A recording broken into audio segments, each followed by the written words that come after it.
Shalom Bapak Ibu yang dikasihi Tuhan. Shalom. Shalom Pak. Shalom Pak. Selamat malam Bapak Ibu yang hadir dalam Zoom meeting malam hari ini. Juga teman-teman yang selalu setia mendengarkan lewat live streaming melalui Facebook atau YouTube. Selamat malam. Jumpa lagi bersama saya Stefanus Diwijaya dalam renungan arti kehadiran Tuhan. Dan kiranya damai sejahtera dan sukacita dari Allah Bapa, Tuhan Yesus, dan Roh Kudus selalu beserta dan Bapak Ibu sekarang dan sampai selama-lamanya. Bapak Ibu, bersyukur malam hari ini masih boleh dikesempatan untuk menyampaikan firman Tuhan, dan bila firman Tuhan ini boleh memberkati kita semuanya. Nah Bapak Ibu, apapun yang terjadi di dalam kehidupan kita saat ini, kita harus menjalani dengan penuh sukacita.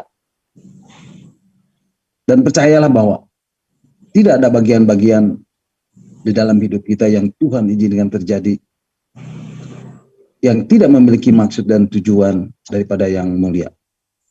Meskipun kita merasa itu sesuatu yang tidak baik, tetapi percayalah ketika kita berharap dan mengandalkan Tuhan, berserah sepenuhnya pada Tuhan, maka Bapak Ibu akan bisa melewati setiap apapun masalah kondisi yang terjadi dalam kehidupan Bapak Ibu. Nah Bapak Ibu, malam hari ini kita akan merenungkan bagian-bagian firman Tuhan tentang arti kehadiran Tuhan bagian ke-78. Dan Bapak Ibu bisa mendengarkan kembali renungan arti kehadiran yang sudah saya sampaikan melalui link Facebook atau link YouTube yang sudah Pak Hin share lewat WhatsApp Discipleship at Zoom. Nah Bapak Ibu, malam hari ini kita akan kembali membahas dan merenungkan bagian-bagian firman Tuhan, dan malam hari ini saya beri tema hidup yang rindu untuk menyembah. Nah Bapak Ibu, berapa banyak yang siap untuk menerima pesan Tuhan malam ini? Berapa banyak yang rindu untuk mengalami Tuhan malam hari ini? Berapa banyak yang bilang, aku rindu pesanmu Tuhan? Ya, boleh lambaikan tangan dan katakan amin. Amin. Nah, Bapak Ibu, malam hari ini Amin. saya mau menyampaikan pesan Tuhan buat Bapak Ibu. Malam ini saya mau menyampaikan apa yang menjadi isi hati Tuhan buat Bapak Ibu. Siapa yang mau menjadi penyembah Tuhan Bapak Ibu? Amin. Haleluya. Bapak Ibu, malam hari ini kita mau belajar bersama-sama, karena beda Bapak Ibu antara orang yang cuma asal tahu dan orang yang benar-benar menghidupinya. Ada bedanya Bapak Ibu. Demikian juga dengan penyembahan Bapak Ibu. Ada orang yang mengerti dan menghidupi penyembahan, ada yang tidak. Nah Bapak Ibu, saya pernah menyampaikan dan membahas apa yang menjadi tujuan Tuhan menciptakan manusia. Dan kita tahu bahwa di dalam kitab Yesaya pasal yang ke-43 ayat yang ke-7, Bapak Ibu mari kita buka kitab Yesaya pasal 43 ayat yang ke-7, di dalam terjemahan sehari-hari dikatakan,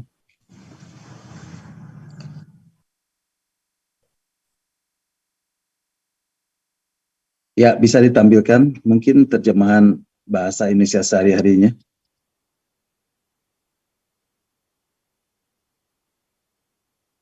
Oke, ya, Yesaya 43 ayat 7 di situ dikatakan, sebab mereka semua telah dipanggil dengan namaku, mereka kuciptakan untuk mengagungkan aku. Bapak Ibu di sini dikatakan, sebab mereka semua. Siapakah mereka semua? Semua manusia. Dikatakan apa Bapak Ibu? Telah dipanggil dengan namaku, dan mereka diciptakan untuk apa Bapak Ibu? Untuk mengagungkan aku, mengagungkan Tuhan. Nah Bapak Ibu, sekarang kita boleh mengerti, ternyata Bapak Ibu saudara dan saya, apapun latar belakang Bapak Ibu saudara dan saya, apapun kondisi Bapak Ibu saudara dan saya, ketahuilah bahwa Bapak Ibu saudara dan saya diciptakan untuk mengagungkan Tuhan, untuk meninggikan Tuhan, untuk memuliakan Tuhan, untuk menyanjung Tuhan, untuk menempatkan Tuhan di urutan nomor 1 di dalam hidup ini. untuk memprioritaskan Tuhan dan menempatkan Tuhan yang paling utama dan satu-satunya dan segala-galanya di dalam hidup ini. Nah, Bapak Ibu, kata mengagungkan ini di dalam bahasa aslinya, di dalam kata Ibrani ditemukan kata kabad atau kabet, yang artinya to worship atau menyembah. Jadi kesimpulan semua kita, semua manusia diciptakan menjadi penyembah Tuhan. Nah, malam hari ini kita akan belajar. Karena kita tidak akan bisa menghidupi penyembahan itu kalau kita nggak ngerti menyembah itu apa. Banyak orang bertanya, jadi menyembah itu apa? Bernyanyi, bermain musik, nyanyi lagu, bahasa roh, bermazmur, nangis, melompat-lompat, merinding, dan seterusnya, dan seterusnya, dan seterusnya. Itu adalah bagian dari ekspresi kita ketika kita menyembah.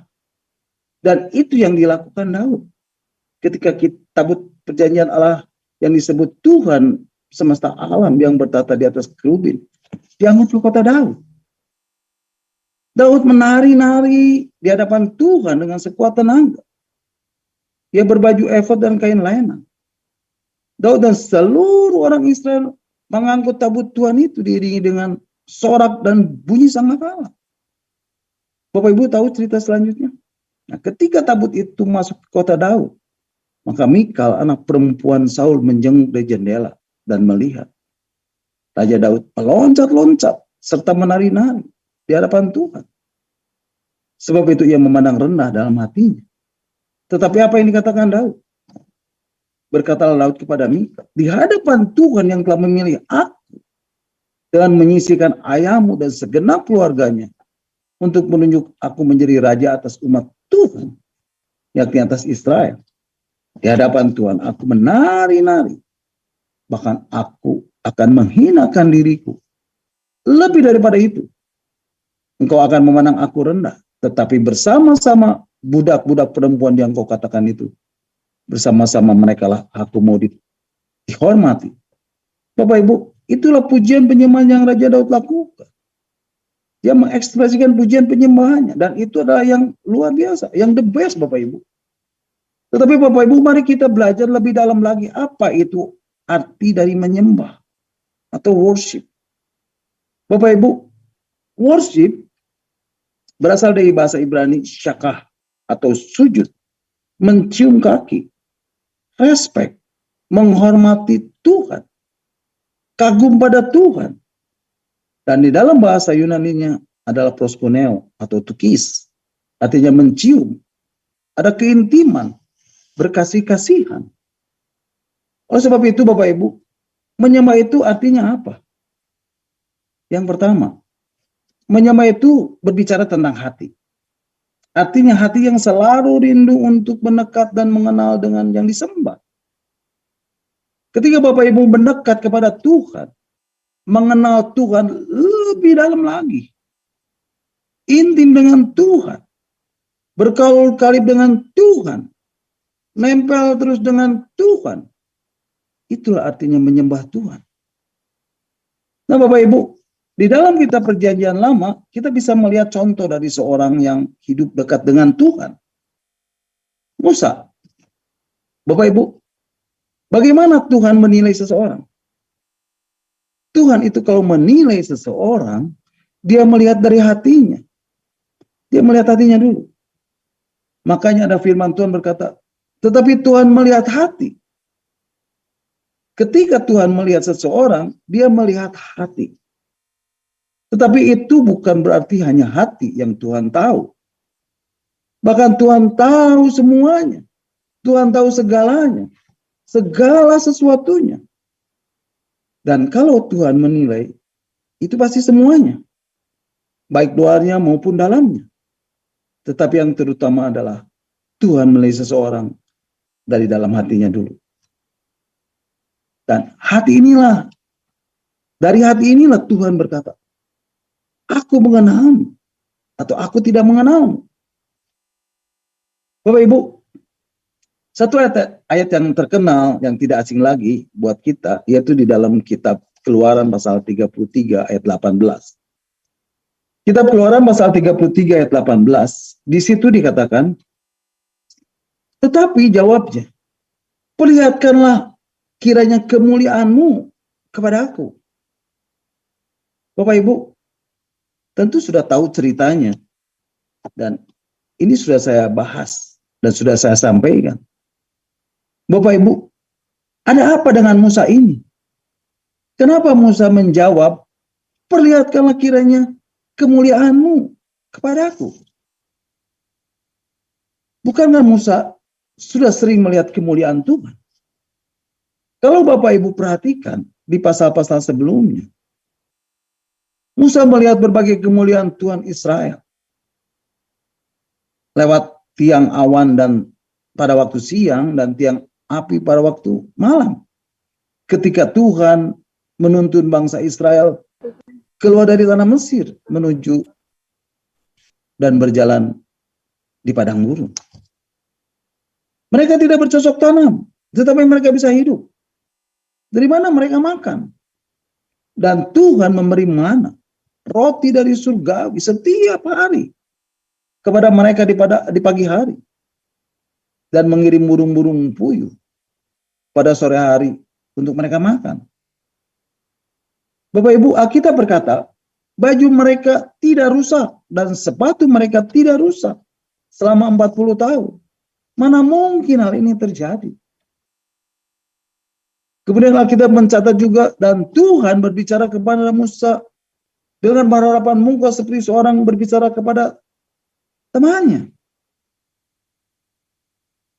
Kemudian pada saat Musa naik ke Gunung Sinai untuk mendapatkan kedua loh batu, kedua loh hukum Allah yang ditulis sendiri oleh jari Allah, dan Musa ada di sana bersama-sama dengan Tuhan 40 hari 40 malam lamanya. Tidak makan roti, tidak minum air.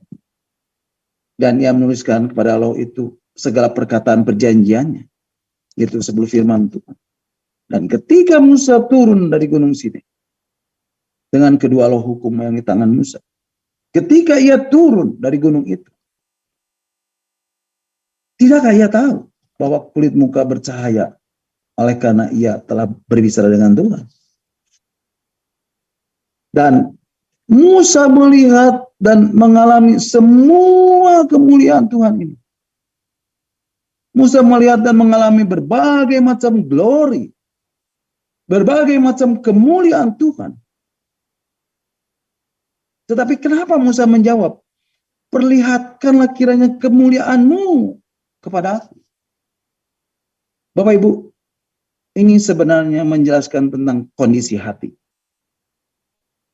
Ketika Musa setelah mendapat persetujuan dari Tuhan, dan Musa sudah membuat hati Tuhan menjadi lembut, dan akhirnya Tuhan bersedia pergi dengan bangsa Israel, dan Tuhan mengatakan, ya, aku mau pergi dengan bangsa Israel dan membimbing mereka ke tanah perjanjian. Dan ini semua aku lakukan karena engkau berkenan kepadaku. Dan Musa akhirnya mendapatkan the presence of glory. Dan akhirnya Tuhan berjanji bahwa dia akan hadir sendiri dan tidak lagi diwakilkan oleh malaikat. Dan Tuhan sendiri akan membimbing bangsa Israel dan Musa. Tapi kenapa Musa berkata, perlihatkanlah kiranya kemuliaanmu kepada aku? Kenapa Musa nggak puas dengan semua ini? Bapak Ibu, yang saya tahu dan lihat dari Musa. Musa ini seorang yang selalu haus akan Tuhan. Dan selalu ingin dipuaskan hatinya. Musa sudah melihat segala yang Tuhan telah lakukan. Tetapi Musa mau lebih lagi mengenal Tuhan dalam hidupnya. Musa ingin mengenal Tuhan dan lebih dekat lagi. Padahal di mata bangsa Israel, Musa sudah yang paling dekat dengan Tuhan. Tetapi Musa merasa masih jauh daripada Tuhan. Luar biasa sekali Musa ini. Musa tidak pernah merasa cukup. untuk mengenal dan mengasihi Tuhan. Bapak Ibu, mari kita perhatikan. Tuhan bukannya marah kepada jawaban Musa. Perlihatkanlah kemuliaan-Mu kepadaku. Tetapi Tuhan terharu dan Tuhan malah senang dengan keinginan Musa ini. Tuhan bukan hanya senang dengan kerinduan Musa, tetapi Tuhan juga menjawab keinginan Musa. Wow, luar biasa. Dikatakan, aku ingin lebih mengenal-Mu Tuhan. Aku ingin lebih mengenal-Mu Tuhan. Aku ingin lebih dekat lagi dan dekat lagi dengan-Mu Tuhan. Wow, amazing. Bapak Ibu, mari kita sadari dan coba untuk mengerti bahwa kita sebagai orang-orang percaya, sebagai anak-anak Tuhan, sebagai murid-murid Yesus, ketika kita datang kepada Tuhan, itu bukan supaya kita diberkati,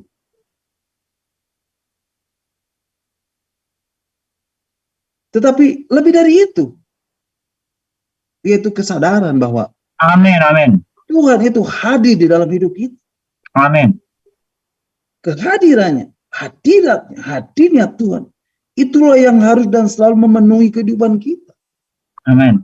Mengenal Tuhan lebih dan lebih lagi. Lebih dekat lagi dengan Tuhan. Dekat, dan semakin dekat dengan Tuhan. Sehingga kita selalu haus dan rindu akan kehadirannya. Akan hadiratnya. Akan hadirnya Tuhan di dalam hidup kita. Bapak Ibu, Musa tidak pernah cukup dan puas dengan hadirat Tuhan. Dengan kehadirannya. Dengan hadirnya Tuhan di dalam hidupnya. Musa bilang, Lord, today I want to be closer to you. Yesterday wasn't close enough. Musa selalu rindu untuk mengejar hati Tuhan. Hari ini aku ingin lebih dekat lagi denganmu. Kemarin belum cukup dekat denganmu. Itulah hati Musa yang selalu ingin menyembah Tuhan.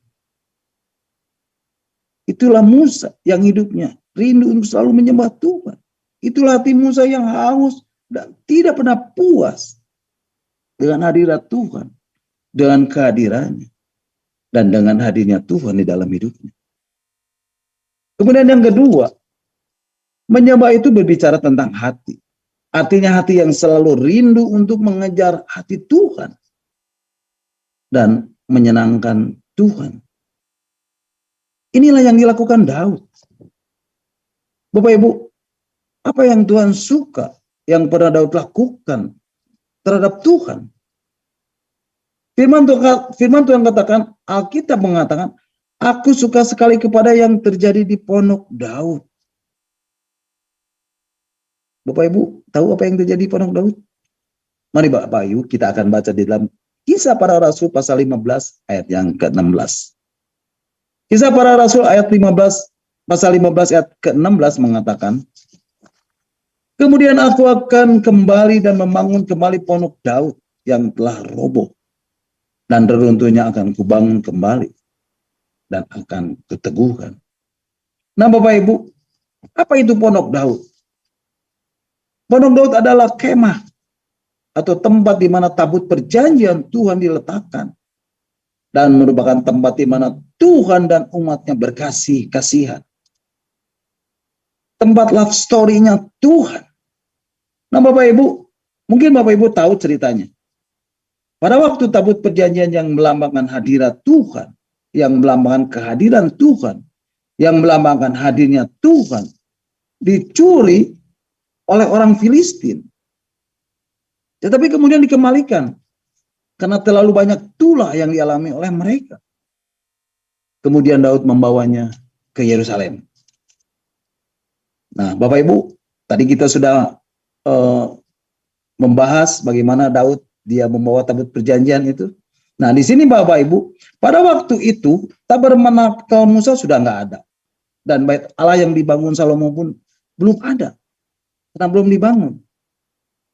Maka Daud mendirikan sebuah tenda kecil Dan kemudian Daud menaruh tabut perjanjian di sana. Dan Daud menyuruh ratusan orang berkeliling di sana. Dan mereka bergantian di dalam melakukan pujian penyembahan. Musik tarian siang dan malam 24 jam sehari, 7 hari seminggu. Dan itu dilakukan selama 33 tahun. Di dalam pelayanan, di dalam pemerintahan Daud. Dan Tuhan berkata, aku senang dengan suasana itu. Dan Tuhan katakan, kalau kamu bangun itu lagi, aku akan datang. Bapak Ibu, Tuhan tidak terpesona dengan bangunan seperti bait suci Salomo. Yang Tuhan senang adalah orang-orang yang datang dan sujud menyembah di bawah kaki Tuhan. Nah Bapak Ibu, pada waktu tabut perjanjian itu pertama kali dikembalikan dan kembali ke Yerusalem, saya percaya banyak orang berbondong-bondong menyanyi dan menyembah Tuhan.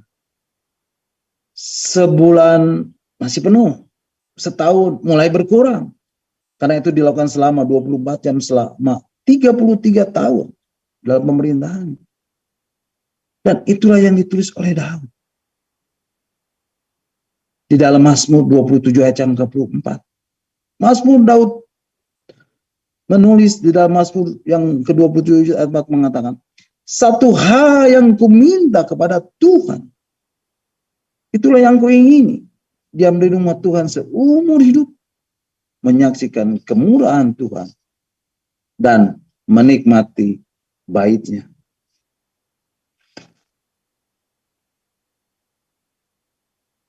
Nah Bapak Ibu, itulah yang dialami oleh Daud.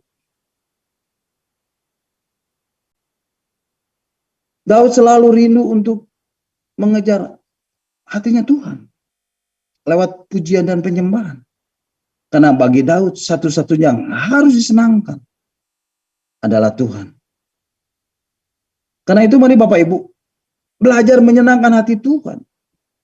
Dan saya mau katakan, tingkat pengenalan kita akan Tuhan akan sangat menentukan tingkat penyembahan Bapak Ibu kepada Tuhan. Kalau Bapak Ibu tidak mengenal Tuhan melalui kebenaran firman Tuhan, maka tingkat penyembahan Bapak Ibu itu levelnya masih biasa-biasa. Tetapi semakin tinggi tingkat pengenalan kita akan firman Tuhan, maka kita akan semakin terpesona akan Tuhan. Oh, luar biasa Engkau Tuhan. Engkau ajaib, dahsyat, dan luar biasa rancanganmu. Bapak Ibu, semakin kita mengerti firman Tuhan, semakin kita sujud dan berkata, sungguh betapa dalamnya hikmat-Mu Tuhan. Bapak Ibu, tingkat pengenalan kita akan Tuhan inilah yang menentukan tingkat penyembahan kita kepada Tuhan. Karena itu, gak percaya kalau ada orang yang suka, yang orang yang tidak suka baca firman Tuhan, terus menyembah sepertinya merem dan luar biasa. Itu hanya emosi Bapak Ibu. Karena tingkat pengenalan akan Tuhan, itulah yang akan menentukan tingkat pengenalan sejati akan Tuhan. Bapak Ibu, Yesus pernah berkata seperti ini kepada perempuan Samaria di pinggir sebuah sumur. Dan perempuan itu berkata, nenek moyang kami menyembah di atas gunung ini, Gunung Gerizim. Tetapi kamu katakan bahwa Yerusalem tempat orang menyembah. Lalu kata Yesus kepadanya, percayalah kepadaku, hai perempuan, saatnya akan tiba bahwa kamu akan menyembah Bapa bukan di gunung ini. Dan bukan juga di Yerusalem. Kamu menyembah apa yang tidak kamu kenal. Kami menyembah apa yang kami kenal. Sebab keselamatan datang dari bangsa Yahudi. Tetapi saatnya akan datang dan sudah tiba sekarang bahwa penyembah-penyembah benar akan menyembah Bapa dalam roh dan kebenaran. Sebab Bapa menangi penyembah-penyembah demikian. Allah itu roh. Dan barang siapa menyembah dia harus menyembahnya di dalam roh dan kebenaran. Bapakku mengutus aku ke sini untuk menemukan lebih banyak lagi penyembah. Bapak Ibu, Tuhan sedang mencari penyembah-penyembah, bukan peminta-minta. Bapak Ibu, kadang-kadang kita sering berdoa, Tuhan berkati aku. Tuhan berilah kepadaku. Kita sepertinya seorang peminta-minta. Tuhan tidak mencari peminta-minta. Tuhan mencari penyembah. Tuhan tidak mencari pelayan. Tuhan, kenapa tidak memberkatiku? Aku kan sudah melayani. Tuhan tidak mencari pelayan. Tetapi Tuhan mencari penyembah-penyembah. Bapak Ibu, malam hari ini Tuhan sedang mencari penyembah-penyembah. Apakah Bapak Ibu mau menjadi penyembah-penyembah yang sejati? Bangun hubungan kita dengan Tuhan. Itulah yang menentukan tingkat pengenalan kita akan Tuhan dan tingkat penyembahan kita kepada Tuhan. Nah, Bapak Ibu, di akhir dari renungan ini saya mau sampaikan satu kisah yang dialami seorang anak kecil kepada bapaknya. Ketika ia menatap jauh ke langit, dia melihat sebuah pesawat terbang dan dia katakan, "Oh, kecil sekali pesawat itu." Tetapi keesokan harinya bapaknya membawa dia ke sebuah hanggar. Dan bapak itu berkata, "Nak, itu pesawat yang kamu lihat kemarin." Dan anak itu kaget. Begitu besar ternyata pesawat itu. Nah, Bapak Ibu, kalau kita hidup jauh dari Tuhan, kita akan merasa bahwa Tuhan itu kecil. Tetapi kalau kita hidup dengan Tuhan, maka kita tahu Tuhan itu besar, sangat besar, amat besar, teramat besar, dan luar biasa di dalam kehidupan Bapak Ibu, saudara dan saya. Amin. God bless you all.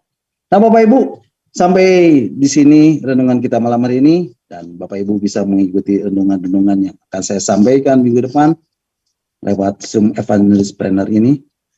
Nah, Bapak Ibu, saya percaya setiap firman Tuhan,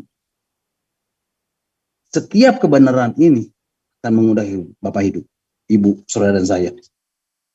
Dia adalah firman yang hidup, dia adalah firman yang kuat dan firman yang tajam, yang menembus setiap dimensi kehidupan. Apapun juga, siapapun, sekalipun, walaupun bagaimanapun itu Bapak Ibu. Percayalah, ketika Bapak Ibu datang kepada Tuhan dan mencari kerajaan Allah dan kebenarannya, maka semuanya akan ditambahkan kepada. Amin. Amin. Amin. Silakan Bapak Ibu kalau ada yang mau menambahkan atau ada yang mau bersaksi atau yang mau bertanya, nanti Pak Hens dan Pak Lepi akan menjawabnya. Amin. Tuhan Yesus memberkati. Nah, Bapak Ibu, mari kita akan kembali mengucap syukur buat renungan yang sudah saya sampaikan dan kita akan berdoa.